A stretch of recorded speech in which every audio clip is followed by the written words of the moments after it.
俄或攻北约，14国联手重击莫斯科。乌军反攻夺地，俄损失是乌的2倍多。英国直接下场，对俄发动空中消耗战。一场针对中俄的全球围堵正在成型。中共骇客渗透4年，英箱核心通讯被全面监听。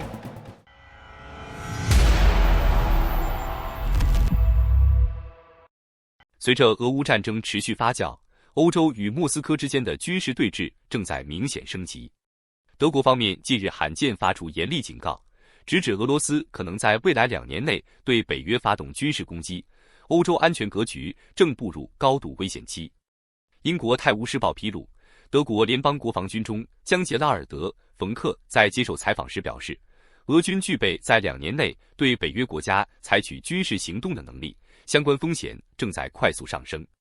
冯克指出，柏林已不再将战争视为理论可能，而是开始以现实威胁为前提，系统性推进战时准备。据报道，德国军方已着手制定应对北约与俄罗斯全面冲突的作战与动员方案。一旦冲突爆发，德国将因其地理与战略位置，在数小时内被推至战事核心。因此，德方正加速升级后勤体系、医疗网络与军工产能，以确保在高强度冲突中具备持续作战能力。作为2战后少数未彻底去工业化的欧洲大国，德国仍保有完整的军工基础。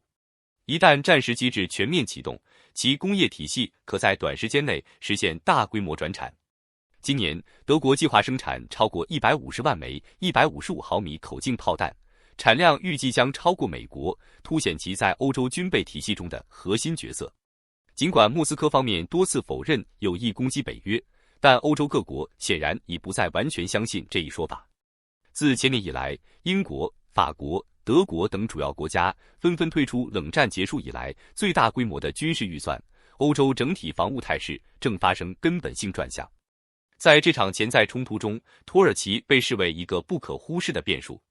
尽管其并非欧洲国家，却是北约成员。一旦北约与俄罗斯发生军事冲突，土耳其可依据北约第5条直接参战。作为北约内部常规军力仅次于美国的国家，且与俄罗斯存在长达数百年的战略对立关系，土耳其在面对莫斯科时的立场往往更为强硬。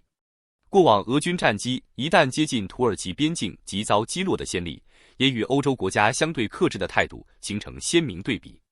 另外，近期比利时、丹麦、爱沙尼亚、芬兰、法国、德国、冰岛、拉脱维亚、立陶宛、荷兰、挪威、波兰、瑞典与英国14国联合签署一份声明，宣布将在波罗的海海域对符合特定条件的油轮实施强制扣押行动，矛头直指俄罗斯的影子舰队。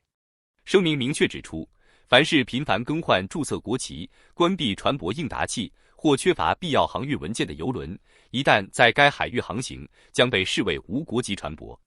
相关国家将依据欧盟法律与联合国海洋法公约，对其实施扣押、登船检查并逮捕船员，且不承担任何法律责任。欧洲此举被视为试图从源头切断俄罗斯的能源收入，直接打击其战争资金链。但也有分析认为，声明若缺乏实际执行力，最终可能沦为政治姿态。部分观察人士直言，若真要奏效，欧洲就不应只锁定违规条件，而是对所有俄方相关油轮采取一刀切的扣押策略。在欧洲酝酿更强硬立场的同时，美国已率先加大行动力度。美方近期在加勒比海再次出手，成功扣押第5艘涉嫌违反制裁、从事俄罗斯或委内瑞拉石油运输的油轮，持续压缩俄方能源外销空间，也进一步推高美俄之间的紧张关系。除了海运通道面临风险，俄罗斯的陆上能源输送体系同样出现裂痕。近期，俄军对乌克兰西部利沃夫发动空袭时，意外破坏了向匈牙利、斯洛伐克等欧洲国家输送原油的有益石油管道，导致部分对欧能源出口被迫中断。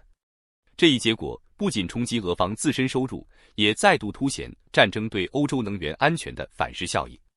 不过，即便欧洲加强对影子舰队的围堵，俄罗斯仍可能透过转口贸易绕道输出廉价石油。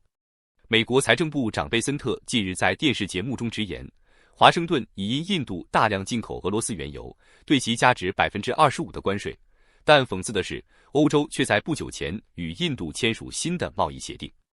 贝森特指出，俄罗斯完全可以将原油出口至印度，经当地炼制后，再以成品油或石油制品的形式回流欧洲市场。他们一边高喊支持乌克兰、抵制俄罗斯能源，一边却继续付钱为这场针对自己的战争买单。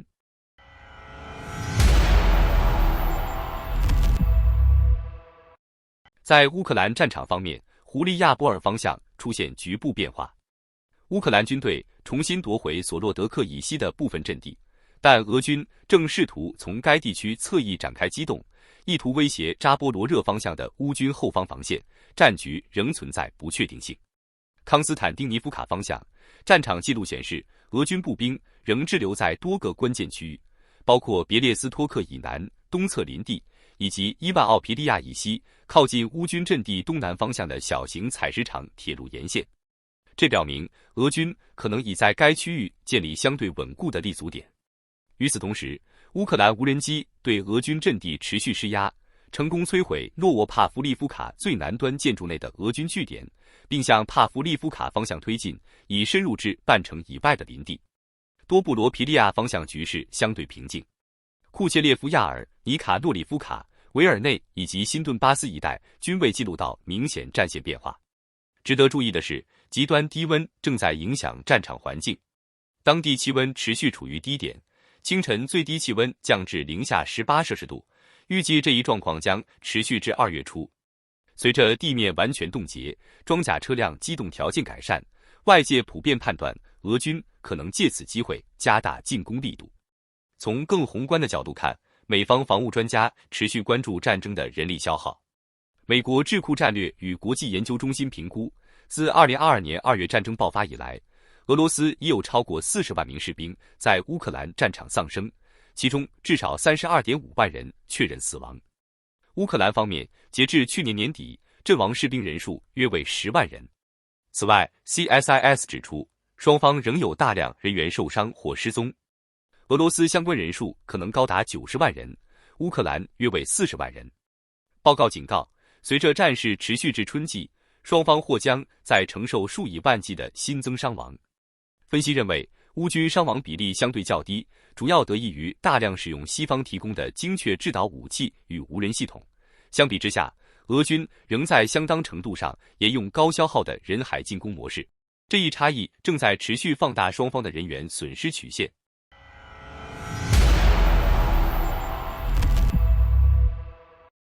面对俄罗斯持续加码的自杀式无人机与巡弋飞弹饱和攻击，英国决定不再停留在被动军援的层级，而是直接将战争需求拉进本土工业体系。英国国防部近日正式启动代号为章鱼计划的新项目，与乌克兰联手，在英国境内迅速建立生产线，大规模量产由乌克兰设计的防空拦截无人机，目标明确而激进，以每月数千架的产量，用数量优势对抗俄军的空中消耗战。根据英国国防期刊披露，英国武装部队国务大臣波拉德证实，章鱼计划是英乌天琴座计划 Project Lyra 框架下的首个大型工业合作案。这项计划并非传统军购逻辑下的长期项目，而是为即时战争量身打造。波拉德明确表示，首批产品将在数周内于英国下线，随即送往乌克兰进行实战测试与部署，意味着乌军几乎可以即产即用，迅速补充前线防空拦截能力。这一合作模式标志着西方援乌战略的实质性转向，从单纯提供库存武器，升级为联合研发、联合量产、快速反馈的战争闭环。乌克兰负责设计与战场数据回传，英国则发挥成熟的工业体系优势，进行规模化制造。该型拦截无人机专为猎杀敌方无人机与巡弋飞弹而生，以低成本、高密度的方式，在低空构筑一道可持续运作的防空网，使乌军得以用蜂群对蜂群的方式对冲俄军空袭。与此同时，欧洲其他国家也在同步加码军援。法国正准备推出新一轮对乌军事支持，内容包括追加幻影2000-5战斗机，以及 SAMP-T 防空系统所需的 Aster 地对空飞弹，以强化乌克兰对弹道与巡弋飞弹的拦截能力。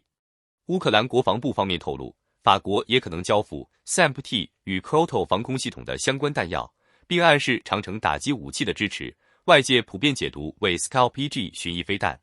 SAMP-T 作为法意联合研发系统，具备多层次防空能力，而幻影2000年5月的加入，将进一步提升乌军的空防与制空弹性。自战争爆发以来，法国对乌军事援助总额已超过30亿欧元。不过，欧洲内部在军援路径上仍存在明显分歧。每日电讯报披露，法国近期否决了一项欧盟提案，该方案原计划允许乌克兰动用约900亿欧元的欧盟防务贷款，采购英国制造的风暴阴影巡弋飞弹。尽管风暴阴影与法国 Scalp-G 本质上是同款飞弹，巴黎仍坚持资金应优先流向欧盟内部防务产业，以维护所谓欧洲战略自主。至少11个成员国支持放宽采购规则，但最终仍遭法国阻挡。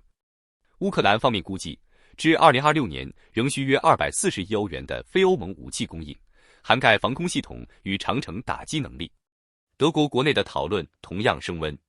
德国绿党领导人布兰特纳公开表示，普丁追求的并非和平，而是迫使乌克兰屈服，呼吁柏林提供更多防空系统，并重新评估向乌方提供金牛座长程巡弋飞弹的可能性。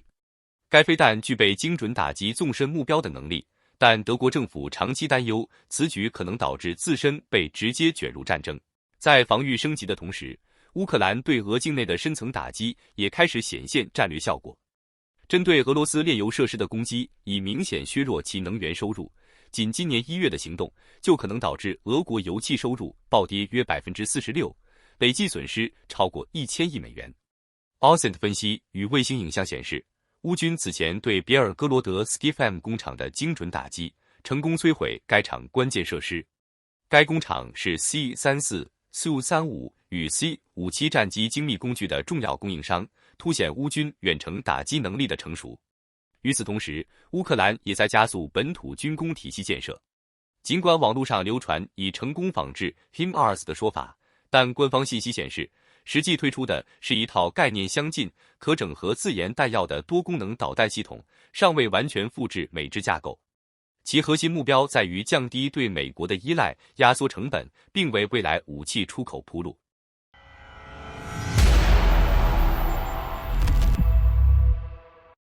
再把视线拉回国际层面，一条清晰的脉络正在浮现，围绕中俄的地缘政治与产业安全博弈，正在多个方向同时收紧。从北极到关键材料供应链，再到南海前线，一场跨区域、跨领域的系统性围堵已逐步成型。在欧洲方向，北极正在成为新的战略焦点。格陵兰总理严斯·弗雷德里克·尼尔森与丹麦首相梅特·弗雷德里克森日前抵达巴黎，会晤法国总统马克龙。三方在会后达成共识，认为面对日益激进的中俄经济与战略存在，必须显著加强北极地区的防卫与监控能力。马克龙在联合记者会上直言，考虑到俄罗斯在远北地区不断强化军事存在，以及北京通过经济与科研项目加大渗透，法国已准备与丹麦、格陵兰协同行动，支持北约在北极提高军事警觉，并参与相关防御部署。格陵兰总理尼尔森则坦诚，尽管与美国的谈判存在不可触碰的红线，但在俄罗斯当前的行为模式下，格陵兰正承受前所未有的安全压力，急需更严密的监控与防护体系。丹麦首相弗雷德里克森进一步指出，世界秩序已发生结构性变化，欧洲必须变得更强，同时减少对美国的单向依赖。但他也警告，若放任俄罗斯在乌克兰获胜，其扩张将不会止步。针对巴黎三方的表态，美国总统川普迅速在社交媒体上泼出冷水，直言法国救不了格陵兰，欧洲连自己都保卫不了，并强调只有美国的实力才能阻止中俄在北极扩张。川普此前在达沃斯论坛已公开表示，获取格陵兰控制权是出于国家安全与全球安全的必要考量，认为丹麦无力单独应对中俄压力。尽管措辞强硬，他仍释放谈判信号，并撤回部分对欧关税，试图为与北约重谈未来安全框架铺路。耐人寻味的是，北约内部的态度反而更为现实。北约秘书长吕特在欧洲议会明确警告，如果欧洲认为可以在没有美国的情况下独立防卫，甚至保卫格陵兰，那完全是在做梦。他直言，欧洲的军事能力与核保护伞高度依赖美国，川普要求欧洲承担更多防务责任，并正视北极战略价值，在逻辑上并非没有道理。俄罗斯方面随即强烈反弹。俄驻丹麦大使巴尔宾警告，若北约持续推动格陵兰军事化，莫斯科将被迫采取军事技术措施应对。俄方强调，北极地区约一半陆地属于俄罗斯，自2005年以来重启并现代化苏联时期军事基地，目的在于维护自身安全。在印太前线，对中共的军事围堵也在同步推进。1月下旬，美国与菲律宾在南海争议水域黄岩岛附近举行联合海空演习，这是双方自2023年以来的第11次海上合作活动。演习规模与装备水平均明显提升，涵盖导弹驱逐舰、战机、直升机及多型舰艇，重点强化协同作战与海上控制能力。与前总统杜特尔特的亲中路线不同，菲律宾总统小马戈斯上任后全面回归亲美立场，频繁联合美军及其他盟友军演，以对冲中共在南海日益增强的压力。菲军方明确表示，这类行动旨在维护基于规则的国际秩序。演习期间，菲方确认监测到中共海军舰艇在附近活动，但未发生直接对抗。与此同时，围绕中国的去风险化并不只停留在军事层面，关键产业与材料供应链正成为另一条主战线。日本与美国正计划在美境内联合建设一座人造钻石工厂，这是日本高达5500亿美元对美投资计划中的重点项目之一。此举正值中共当局对人造钻石实施出口管制之后，被外界普遍解读为针对中国供应主导地位的直接回应。人造钻石是半导体制造、先进电子散热、量子设备加工以及多种军民两用系统的关键材料。目前，全球大部分产能集中在中国。知情人士透露，美方希望借助日本企业的技术与资本，建立一条不依赖中国的美日供应链。该项目可能由戴比尔斯集团旗下的元素6参与，并有望在日本首相高市早苗访美前正式公布。除人造钻石外，首批合作清单还可能涵盖日立的大型发电项目及软银的数据中心建设，并由日本国有金融机构提供全面资金支持。